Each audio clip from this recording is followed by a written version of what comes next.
नमस्कार. महाराष्ट्र पर्व news live मध्ये आपल्या सर्वांचं स्वागत. पाहूया ठळक घडामोडी. हदगाव विधानसभेत बाबुराव कदम कोळीकर प्रचंड मतांनी विजयी. हदगाव 84 विधानसभा मतदारसंघात झालेल्या चुरशीच्या लढतीत शिवसेना महायुतीचे उमेदवार बाबुराव कदम कोळीकर यांनी 1,12,531 मताधिक्य घेऊन काँग्रेसचे उमेदवार माधवराव पाटील जवळगावकर यांचा पराभव करत दणदणीत विजय संपादित केला आहे.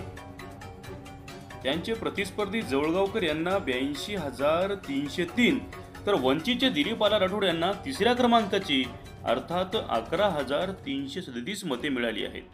30,288 इतक्या प्रचंड मताधिक्याने महायुतीचे उमेदवार अर्थात शिंदे गटाचे उमेदवार बाबुराव कदम कोळीकर यांचा दणदणीत विजय झाला आहे. यामुळे फटाक्याची आतिषबाजी करत कोळीकरांचे जनतेकडून अभिनंदन केले जात आहे.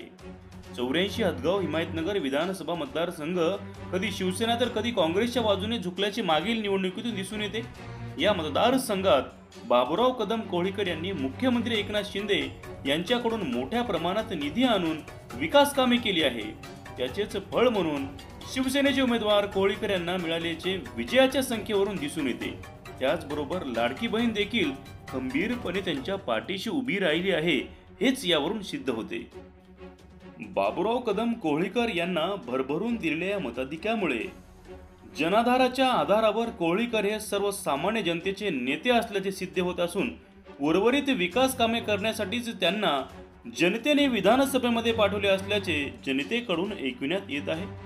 बोगस विकास कामे, रस्त्याची झालेली अवस्था, वैद्यकीय सेवा, सिंचन क्षेत्राचा अभाव अशा अनेक प्रश्न काँग्रेसचे उमेदवार माधवराव पाटील जवळगावकर यांच्या पराभवास कारणीभूत ठरले असल्याचे ग्रामीण भागातील जनतेकडून ऐकायला मिळत आहे.